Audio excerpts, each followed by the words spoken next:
Noche, juventud, ciudad, verano, cultura y arte forman el marco perfecto para la celebración de la segunda edición de la Noche en Blanco Joven, organizada por el Consello de la Mocedad de Xixón, que este año cuenta con una decena de actividades. Fue una iniciativa que pusimos en marcha por primera vez el año pasado, porque creíamos que había un espacio en Gijón en el cual había un montón de jóvenes trabajando, bien en solitario, bien con diferentes grupos y colectivos en diferentes ámbitos de la cultura, como mostramos en los diferentes espacios, en la música, en el cine, en el teatro, las artes escénicas, en las culturas más urbanas como el graffiti o el breakdance, y creíamos que había un espacio para trabajar con esos jóvenes y de alguna manera hacer algún tipo de iniciativa en la que poder promocionar el trabajo de manera muy puntual, pero intentar crear espacios de encuentro de esos jóvenes y de esas jóvenes con la ciudadanía.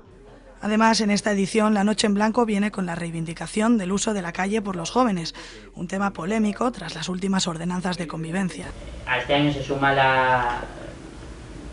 una parte un poco reivindicativa,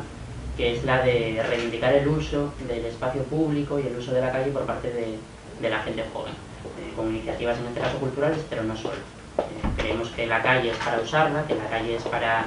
dotarla de actividad y dotarla de contenido, y en ese sentido, frente a ordenanzas de convivencia que nos parece que prohíben y restringen, nosotros apostamos por este tipo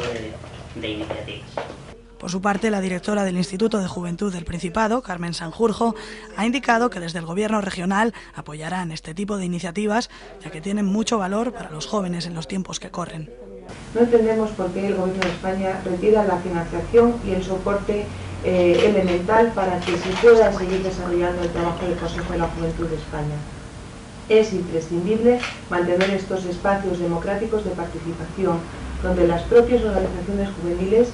se autoorganizan y toman decisiones democráticamente. Música, cine, artes escénicas y cultura urbana son los distintos ámbitos que se mostrarán este viernes a partir de las 8 de la tarde en diferentes puntos del centro de la ciudad.